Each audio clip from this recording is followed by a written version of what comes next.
చాలా సంతోషం ఉంది. ఈనాడు జరుగుతున్నటువంటి వివేకానంద జయంతి ఉత్సవాల్లో ఇక్కడ పాల్గొనే వాళ్ళంతా నిజంగా చిన్న యువకులు ఉన్నారు.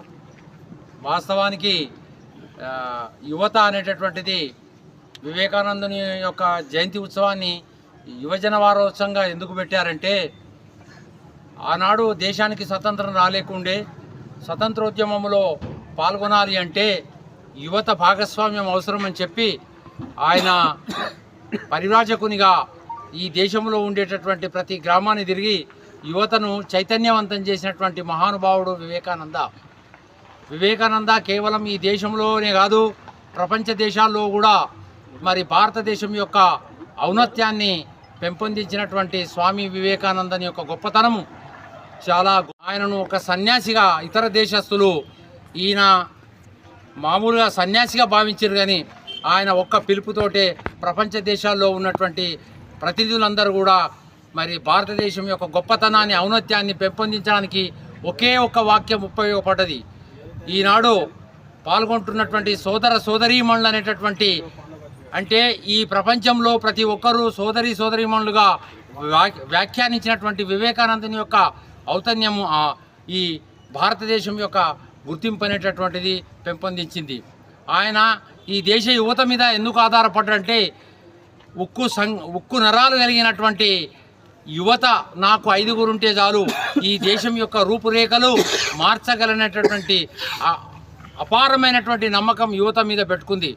ప్రస్తుత పరిస్థితుల లోపల యువత నేడు కంఠబలము, తర్వాత మంచి భావాలు కలిగినటువంటి యువత ఈ దేశానికి అవసరమైనటువంటిది. యువతను చైతన్యపరిచే విధంగా, స్వతంత్రోద్యమంలో పాల్గొనే విధంగా మరి దేశమంతా తిరిగి ప్రతి గ్రామంలో కూడా మరి స్వతంత్ర పోరాటానికి మరి పురుగొలిపినటువంటి వ్యక్తిలో వివేకానంద కూడా ఒకరు. కాబట్టి ఖచ్చితంగా ఆయన అడుగుజాడల్లో, ఆయన ఆశయాల్లో నడవాల్సినటువంటి అవసరం ఉంది. ఒక్కసారి ఈ దేశం లోపల ప్రముఖ విద్యావేత్తలు, వ్యాపారవేత్తల వాళ్ళ యొక్క సంస్థలు గమనించినట్టయితే, ఉదాహరణకు బీబీఆర్ఐటి కాలేజ్ కానీ, ఎంఎన్ఆర్ కాలేజీ, రాజు కాలేజ్ కానీ, ఎక్కడ పోయినా వాళ్ళ కళాశాలలో వివేకానందుని విగ్రహం ఉంటుంది. ఎందుకంటే వివేకానందుడు అనేవాడు పట్టుదలకు ఒక నిదర్శనం.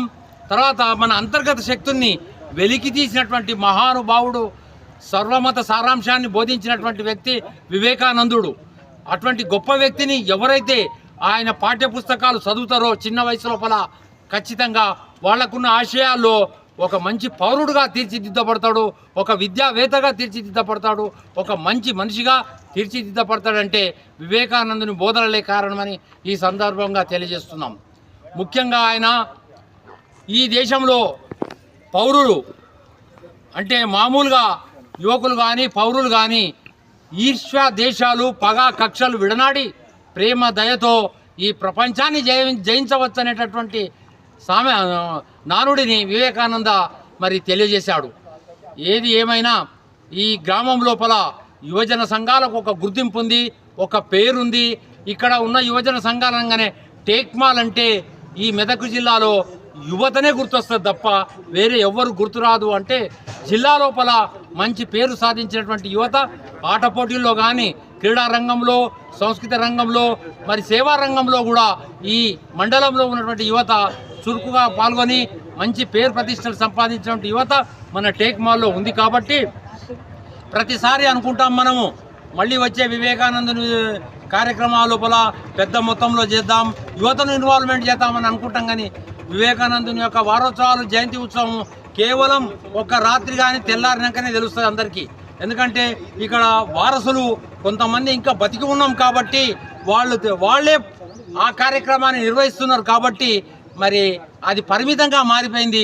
అపరిమితంగా వారాలంటే ఇక్కడ ఉన్నటువంటి యువత ప్రతి ఒక్కరూ ఈసారి ఆ మాట నేను అనో కూడా తెలియదు, కానీ వచ్చేసారి ఘనంగా చేసుకోవాలి అంటే ఇక్కడ ఉన్న యువత కార్యోన్ముఖులై ఐకమత్యంగా ఉండి ఒక వారం రోజుల ముందు ప్రణాళికను తయారు చేసుకుంటే మళ్ళీ జిల్లాలో యువతకు ఒక గుర్తింపు ఉంటుంది, ఉన్నతమైన అధికారులు కూడా పాల్గొంటారు. ఈ వివేకానందుడు అనేది ఒక మతానికి చెందినటువంటి వాడు కాదు, దేశంలో ఉండే ప్రజలనందరినీ, యువతను, వాళ్ళ ప్రతి ఒక్క యువకునికి అంతర్గత శక్తులు ఉంటాయి. వాటిని ఎవరైతే ప్రేరేపించారో వాడు నిర్జీవంగా తర్వాత సోమరిగా మారిపోతాడు. అంతర్గత శక్తిని వెలికి తీస్తేనే ప్రయోజకుడుగా మారుతాడు, తన కుటుంబానికి కానీ ఈ దేశానికి కానీ సంపదగా మారిపోతాడు అనేటటువంటి ఒక సదుద్దేశంతో యువత మీద మరి అపారమైన నమ్మకం పెట్టుకున్నాడు. కాబట్టి అన్ని రంగాల్లో కూడా యువత ముందుండాలని ఈ సందర్భంగా ప్రతి ఒక్కరికి తెలియజేస్తూ నాకు ఇచ్చిన ఈ అవకాశానికి మీ అందరికీ పేరు పేరున ధన్యవాదాలు చెప్తూ